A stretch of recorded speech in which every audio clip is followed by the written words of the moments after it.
Saya akan ngaji tentang betapa mudahnya berbuat baik dan betapa mudahnya bersosialisasi yang jadi kebutuhan sosial masyarakat. Kemudian di saat yang sama sebagai kebaikan menurut Islam.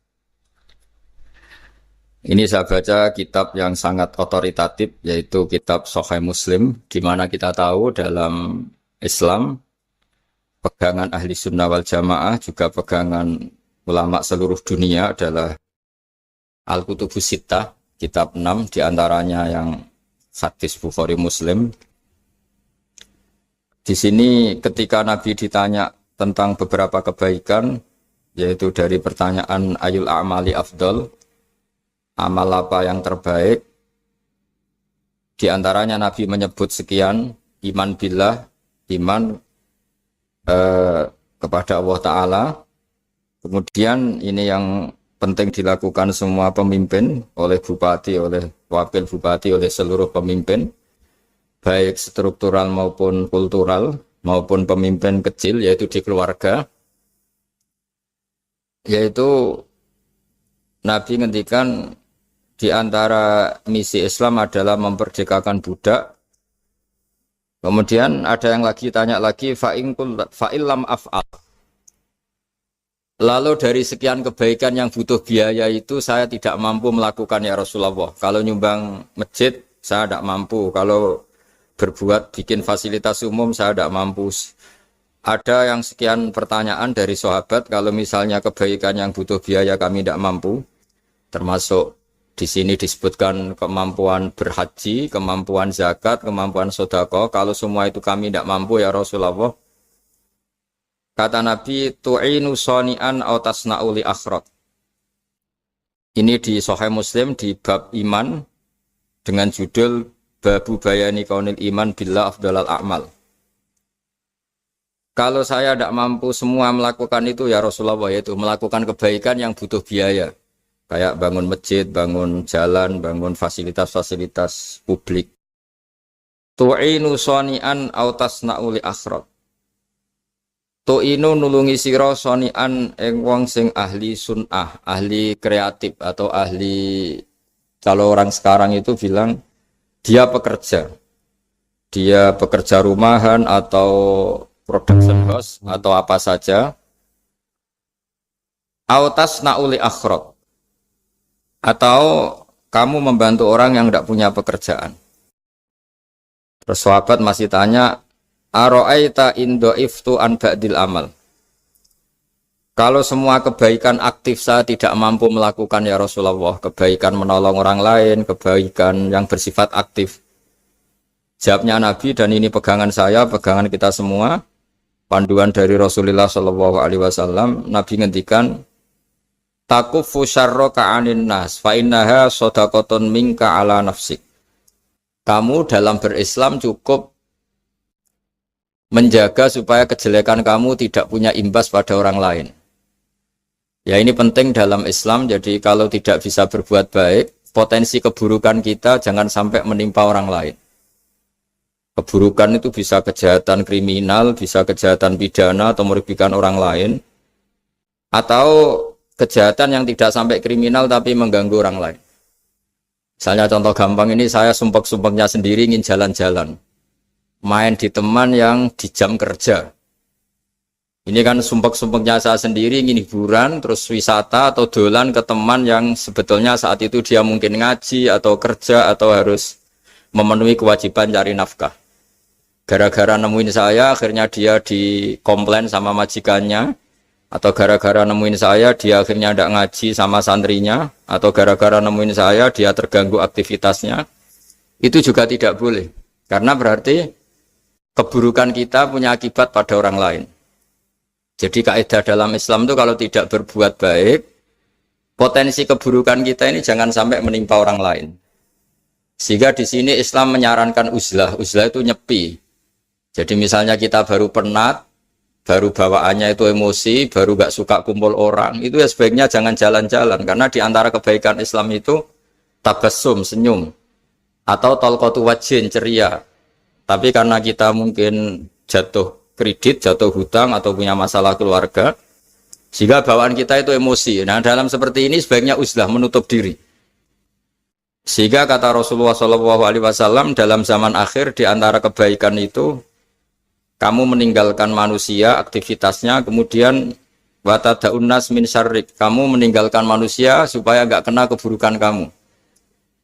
Jadi ada momen, ada saat di mana kita mungkin kalau ketemu orang itu bawaannya ingin sengak, ingin ngomong yang enggak enak atau kita baru penat, itu sebaiknya uzlah saja, mengurung diri di kamar atau isolasi sendiri. Karena bawaannya baru emosi.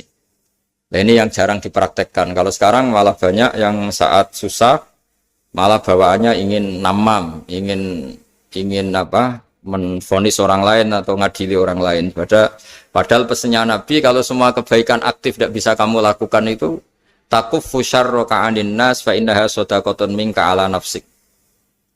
Sehingga keburukan kita, ya saya ulang lagi, keburukan kita yang ingin emosi, ingin apa itu tidak punya akibat orang lain. Di sini kearifannya Rasulullah SAW, beliau masyhur ngendikan layak dilqadi wa ghadban. Jangan sampai seorang hakim bikin keputusan ketika emosi, karena bawaannya orang emosi itu pasti nggak terkontrol intelektualnya, nggak terkontrol nuraninya, nggak terkontrol semua sifat baiknya. Itu kalau punya keputusan bahaya sekali. Sehingga Nabi dari awal ngendikan layak dilqadi wa ghadban. Orang yang sedang emosi tinggi jangan bikin keputusan penting. Kemudian oleh ulama diteruskan juga jangan bikin keputusan penting orang yang sangat lapar atau yang sangat kenyang atau yang sangat ngantuk atau yang super sibuk. Jadi hal-hal yang potensi buruk dalam mengambil keputusan itu harus ditinggalkan. Sehingga misalnya bupati atau wakil bupati kalau sedang tidak nyaman dengan suasana apa, nggak boleh rapat kemudian memutuskan keputusan penting. Begitu juga kiai dan semuanya. Nah, ini yang supaya otoritatif. Kenapa saya bawa kitab itu logikanya jelas ya.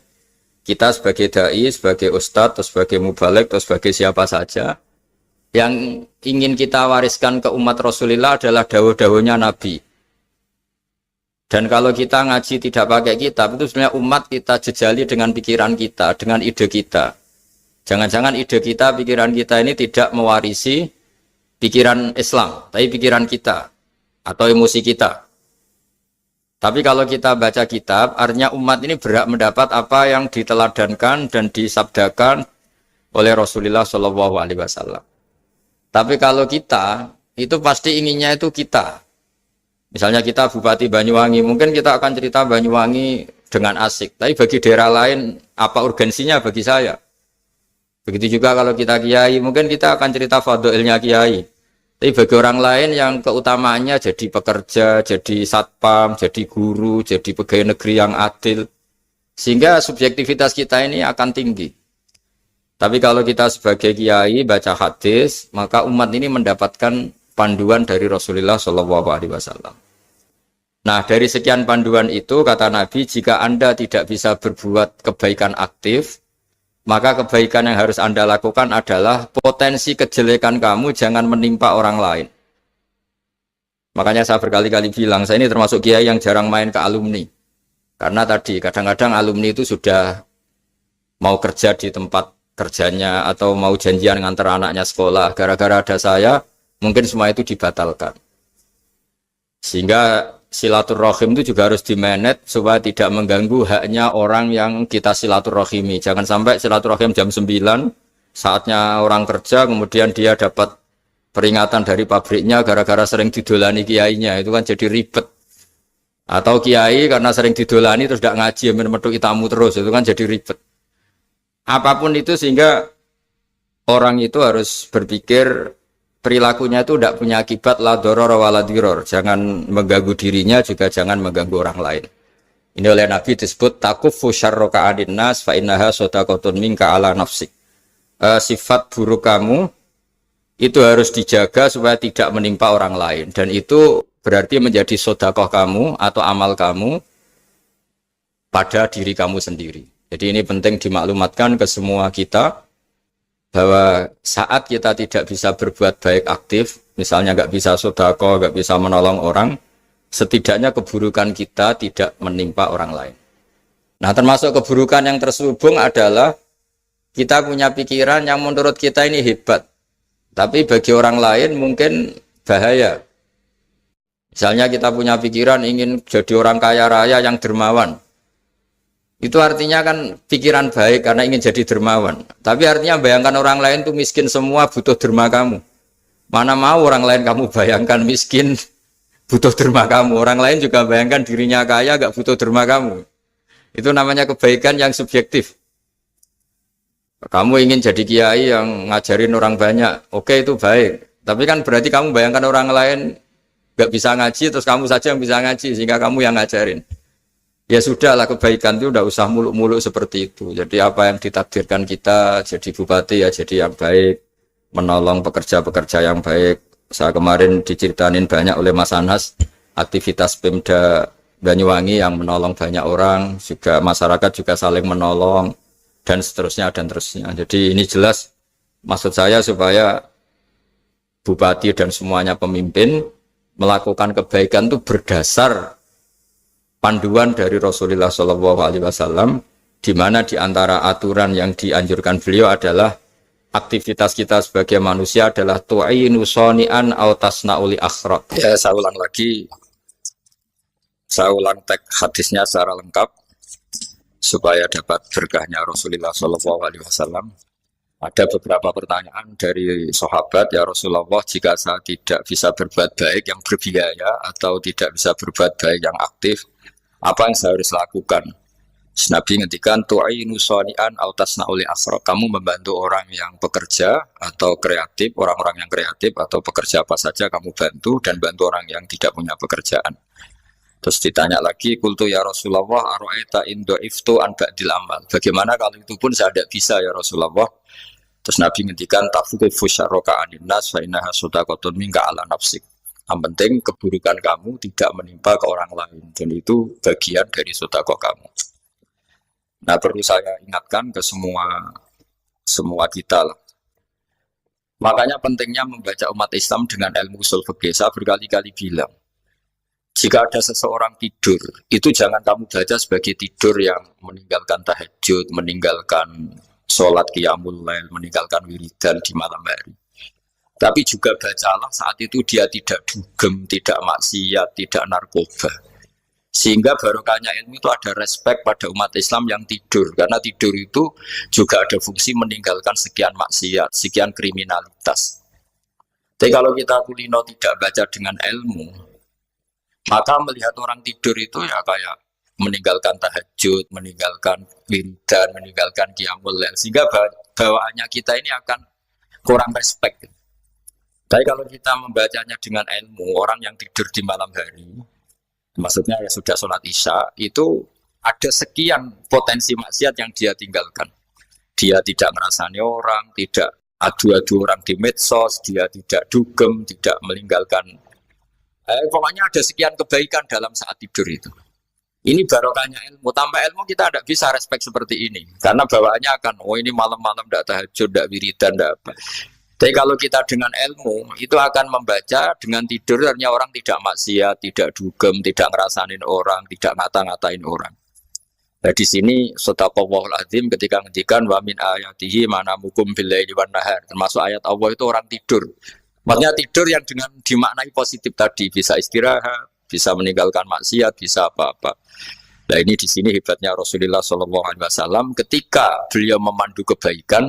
Di antara kebaikan itu apa? Takufu syarroka anin nas fa innaha shadaqatun minka ala nafsik. Kamu, potensi buruk kamu atau keburukan kamu jangan sampai menimpa pada manusia, pada orang lain, dan itu bagian dari sedekah kamu.